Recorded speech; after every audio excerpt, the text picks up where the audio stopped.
Oh, for heaven's sake, put down your full moon party brochures and those Bangkok temple guides. They've been done to death. If you want to experience the real Thailand, the one that does not come with a souvenir t-shirt, you need to head northeast to Isaan. Where is that, you ask? Well, if Thailand were a frying pan, which, considering the heat, it bloody well might as well be, Isaan would be the enormous handle sticking out to the east, home to a third of the country's population, but receiving perhaps a measly 5% of its tourists. Their loss, I say. Their tremendous short-sighted loss. Right then. If you do hear the sound of running water, it is chucking it down as I record this. Now, let us get something straight from the outset. The northeast region of Thailand, known as Isaan, sometimes spelt Ithan or Isan if you are being particularly troublesome, it is not just some provisional afterthought to the real Thailand. It is a cultural powerhouse with an identity so distinct that once you have experienced it, you will wonder why on earth you wasted all that time in those tourist-infested beaches down south. Spanning some 20 provinces and covering nearly one-third of Thailand's land area, Isaan shares more borders with Laos and Cambodia than it does with the rest of Thailand. Besides, therein lies the first clue to its fascinating cultural makeup. You see, Isaan is not traditionally Thai in the way those glossy travel brochures would have you believe Thailand should be. Its soul is deeply intertwined with Lao culture, and if that comes as a surprise to you, well, you're about to receive quite the education. The history of Isaan is a proper geopolitical soap opera, I tell you. Long before there were nation-states with clearly defined borders and immigration officers checking your passport, this entire region was part of various Lao kingdoms, particularly the Kingdom of Langzang, land of the million elephants, which flourished from the 14th to the 18th century.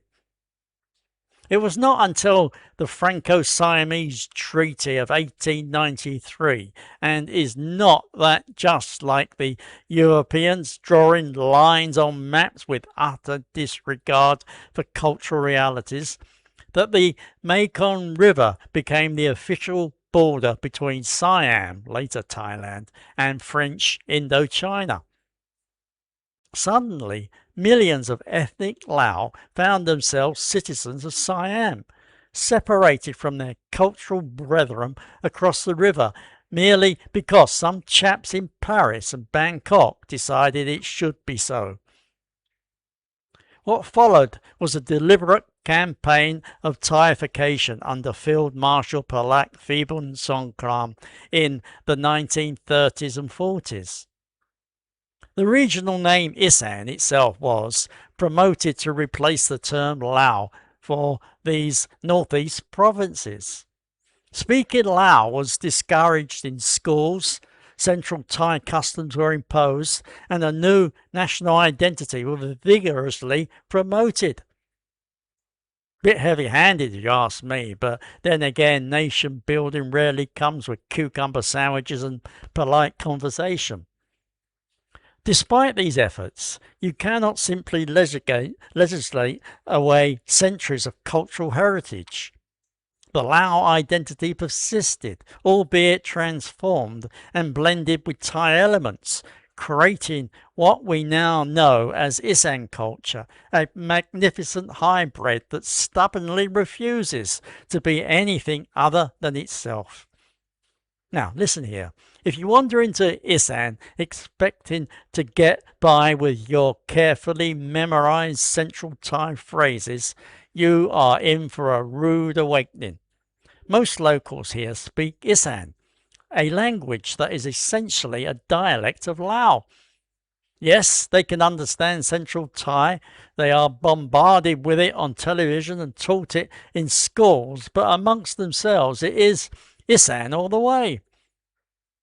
Furthermore, it is not just a different vocabulary, mind you. The tones, the cadence, the entire musical quality of the language shifts. Where Central Thai might sound melodious and somewhat sing-song to foreign ears, Isaan has a more percussive, rhythmic quality. It's like comparing a waltz to a folk jig. Both are dances, but they move the body in entirely different ways. The rhythmic quality extends perfectly into the region's most famous musical export, Morlam. This traditional folk music is to Isaan what blues is to the Mississippi Delta, the soulful expression of a people's joys and hardships.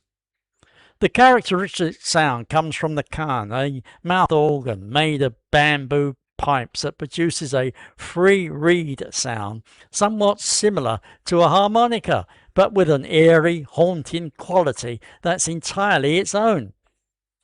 A Morlam performance is a sight to behold. The singers engage in rapid-fire wordplay, improvising lyrics that range from romantic longing to social commentary, all delivered at a pace that would make an auctioneer breathless. Modern Morlam has evolved to incorporate elements of rock, hip-hop and electronic music, creating a genre known as Morlam Sing that blasts from pickup trucks and village festivals across the region. Then there is the dancing. The traditional Isaan folk dance, or Ram Isaan, involves subtle, graceful movements of the hands and arms, punctuated by rhythmic footwork that seems simple until you try it yourself. Trust me on this, as I have made a proper fool of myself attempting it after one too many glasses of Lao Khao, rice whiskey. If there is one thing the Isaan people have mastered over centuries, it is the art of making breathtaking textiles, which with not much more than a wooden loom and skillful hands.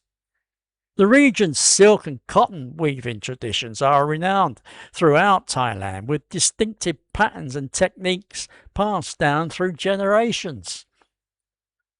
Most famous is the mudmi or ikat technique, where threads are tie-dyed before weaving, creating intricate patterns that seem to bleed and blur into one another like watercolors. Each district has its own characteristic designs, often reflecting local flora, fauna, or cultural symbols.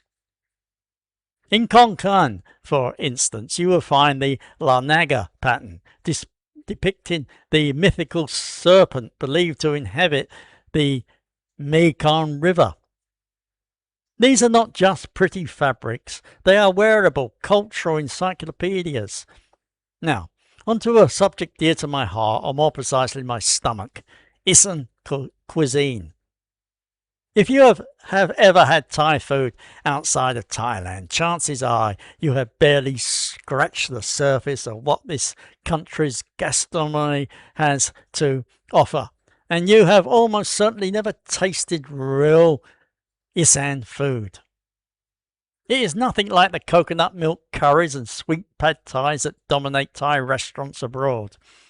Isaan cuisine is bold, uncompromising, and makes no apologies for setting your mouth ablaze. It is characterized by raw herbs, fermented fish sauce, and enough chili to make a fire eater weep. The iconic somtam papaya salad originated here, as did larb, a minced meat salad, and gayang grilled chicken. These are served with sticky rice, which you roll into small balls with your fingers and use to scoop up other foods or soak up sauces. Fair warning, authentic somtam with fermented fish sauce and preserved crab has sent many an unsuspecting foreigner running for the nearest source of water. Start with milder versions and work your way up, for goodness sake. No need to be a hero about it. The heart of Isaan culture is not found in museums or monuments, but in its communities and their unwavering commitment to hospitality. The concept of Namjai rather, literally water from the heart, defines social interactions here. It is a generosity which flows freely, especially toward guests and strangers. Visit an Isaan village and you will likely be invited into someone's home within the hour. Refuse and you could risk causing genuine confusion and offence.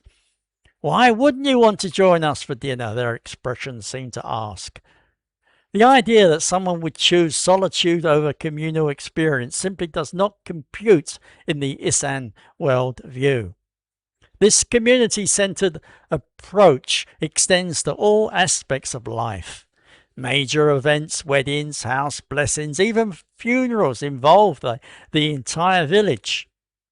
Everyone contributes with what he or she can, whether it is food, labour, or simply his or her presence. The Baki or Suwan ceremony, a community blessing ritual inherited from Lao traditions, perfectly encapsulates this spirit. Participants tie white strings around each other's wrists, symbolically binding good fortune to the recipient and while strengthening community bonds. Besides, really, in our increasingly isolated modern world, could we not all use a bit more of that Isaan spirit? A bit more willingness to tie our own fortunes together, to share sticky rice and fiery somtam with strangers who might become friends. So there you have it, Isaan, where the language sounds like Lao, the food fights back when you eat it, textiles tell stories without words, and strangers become family before sundown. It is Thailand, but not as you have been led to expect it. It is older, prouder, spicier, and infinitely more interesting than those sanitized cultural shows put on for tourists in Bangkok. You know, I have travelled this confounded globe for decades, suffered through more tourist traps than I care to remember, and endured countless authentic experiences that were about as authentic as a £3 note. However, Isaan is the real thing. It is a place which has not contorted itself to meet visitors' expectations. Rather, it expects visitors to meet it on its own terms. Besides, really, is that not what true travel is about? Not checking items off some tedious bucket list, but allowing yourself to be transformed by genuine encounters with cultures different from your own. So for heaven's sake, the next time you find yourself booking a trip to Thailand, give those crowded beaches and overdeveloped islands a miss.